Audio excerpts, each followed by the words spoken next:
John Watson, and I think the first one we're going to cover is, and so we went to secondhand stores and we came up with all these costumes our own. But this is my deer hunters, or deer, whatever they have a name for it. My daughter and Carly and Haley, my granddaughter, they are fans of Sherlock Holmes. It's elementary, my dear Watson. So, but anyways, I have the whole outfit thing that we put together, and so I'll be dressing up like Sherlock Holmes to cover, because the most famous serial killer of all time, I think, is, or was, the early one, Jack the Ripper. So we'll be covering Jack the Ripper, and I think that was Scotland Yard's job, and Sherlock Holmes, and not to be confused with H.H. Holmes, the serial killer H.H. Holmes from New York. Henry Herbert Holmes, or whatever his name was, the doctor who had the murder castle. I don't know if y'all know him, but we will be doing a review on H.H. Holmes, not to be confused with Sherlock Holmes. Actually, I think H.H. Holmes was before Sherlock Holmes. I'm not positive, don't quote me on that. But anyway, so we'll be doing the very first Jack the Ripper, and then from there on we're just going to be talking about people who are monsters. And so, Oaty Monsters, it's about serial killers. Oh, by the way, I wanted to throw this shameless plug out there for a girl that I do follow on YouTube. And I actually just discovered her this week. There's two of them. One of them, she talks with an accent. It seems like a British accent, you know, like you say socks and she'll say sulks. But I think her accent's fake, so I'm not going to name her channel because I haven't decided if I'm going to promote it or not. I don't know. But I can tell you one that I will follow, and the woman does an amazing job, and her name is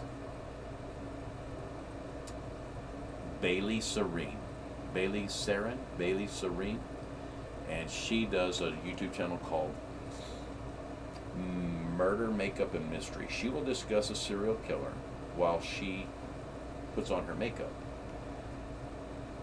Today, I watched the video of her covering a New Mexico serial killer, which is my home state here in the land of enchantment, over in a place that I actually drove by for the first time a couple weeks ago. I went to see my granddaughter. I have two of my kids live in Albuquerque-ish area, and I have a son that's a pastor up there actually, and I have a daughter who is married to a pastor's son, so maybe my grandson, that's my other grandson, he's the baby.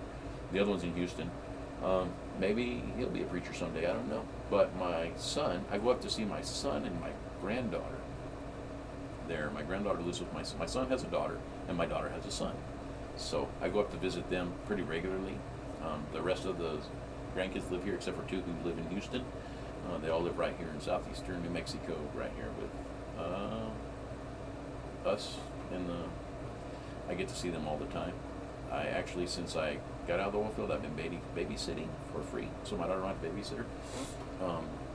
She and her husband work all the time, and so I get to watch my 3-year-old granddaughter constantly, and I literally love her. You will see her in videos. That's Mary, and Mary is a pill. Mary's a very busy person, and no, I love her. So I watch her while she works for now. And I actually asked her to because she was looking for a babysitter and not really wanting to go with the daycare because of the COVID thing and all that. My daughter owned her own business for a while, and she was up basically as oil field related. She owned, don't take this the wrong way, she owned an escort business where they would go out and, when you do rig moves and stuff, like when you're moving drillings, there's like convoys of heavy haul trucks shuttling these big rigs around in pieces, and so they do a rig move. It may take a couple of days depending on where they're moving to. So and then they're setting up a lot of wind turbines as well to renewable energy type stuff. And so, but they own an escort, and so she would be gone, and they would be the escort vehicles for these oversized loads. And when she came back home, because that being gone didn't work out, and the business slowed down with the slowdown of COVID and all, it just went under. Everybody I know, we lost the dump truck business. We had a trucking business, and besides having full-time jobs and working other places and a couple online businesses, we lost big time over the COVID deal. So I just don't want to go back to that kind of life. I'm ready to see if I can free up some of my time and provide a service to somebody in the process of doing it. So I have and do write children's stories. I love children, and I've written children's stories for a long time. If I reach around 100,000 subscribers, maybe between all of the channels, or if I'm able to grow a following to that degree, I may start revealing my books and what books I've written and stuff. They're on Amazon. There's some on Amazon, but I don't. Here's the thing about Amazon: KDP, Kindle Publishing, and I don't know how to say this without saying something, because I'm kind of grateful that they're there. Amazon's a ripoff. I can tell you, I'm grateful for Amazon Prime. I'm grateful for the internet, the way things are working. But let me tell you, if you're an author trying to sell a book on Amazon, a lot of YouTube videos out there telling people how they're doing it and how they're killing it. But I think they might be making more money telling people how they're, with the exception of one. I'm going to throw out a plug for, if I can remember her name. I followed her for years. Why can't I remember her name? Probably because I tried to think about it. I've learned a lot of stuff from this girl, along with many others. But I want to put a plug out there to give her the credit. It's not coming to me. If I think about it in a minute, I'll mention her name. But she has an amazing YouTube channel, and I've learned a lot of stuff from her. Why can't I think of her name? Anyways, with the exception of her and a few others, I know there's a lot of people saying that they're killing it on KDP, and I know that there are people who are, but I have written quite a few children's stories. One series, I didn't have any luck. I am not beyond saying that I'm not good at marketing, but I spent a lot of money in marketing on the internet, Google marketing, Facebook marketing. I think it's better if I take a different strategy when I try to sell my books, or maybe my books just stink. I don't think that's the case. But maybe it's just not something somebody wants to hear about, or maybe I haven't gotten there. But Amazon, when you go on Amazon, it gets about 65%.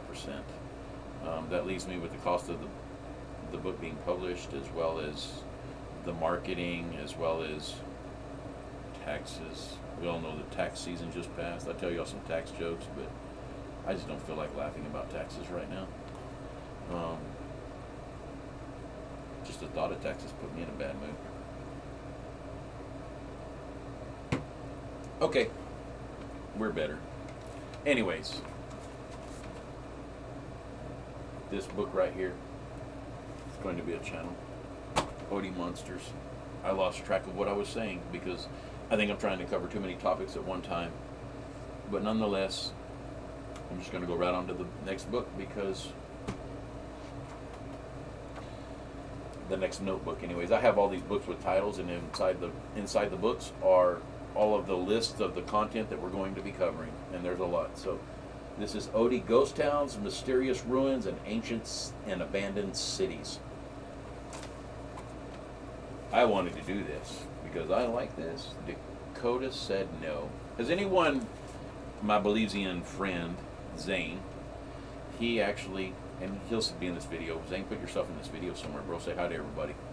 I don't smoke weed, but they smoke a lot of weed in Belize. Let me tell you, there's a lot of people in Central America that smoke weed. Biggest drawback to traveling Central America, everybody trying to sell you drugs. I don't do drugs. For medicinal purposes, maybe someday I'll need that. I hope I don't, but so far I don't do drugs. I've never done drugs. I don't know what it's like to smoke weed. I don't know what it's like to try anything. I do drink a beer from time to time. I used to drink liquor, but the whole time I was raising my kids, except for with the exception of Carly, I don't think I even drank a beer before. When me and my wife first got married, I'll tell you something. We were drunk the night we met, went to a bar and went dancing and got more drunk. I was not living the Christian life at that time. 6 months later, we were married. About 2 months after that, we decided to give up drinking. We just decided that drinking is not the way that we wanted to raise our family. And so we just didn't drink for decades and decades and decades. And now, I think every once in a while I'll drink a beer. I got 2 6 packs somewhere. I'm not promoting drinking, by the way, for kids, not at all. But yeah, they'll probably still be there in 2 weeks, sitting right where they're at. Maybe we'll have a barbecue or something. The weather's really turning out nice. It's windy. Today was unbelievably windy, and tomorrow's going to be even more windy. My oldest son burnt the yard outside. Like here, you burn your grass in the spring before the rains hit, and you just burn off all the dead grass, and then your yard comes in better. You just get all that dead stuff burnt off. Well, he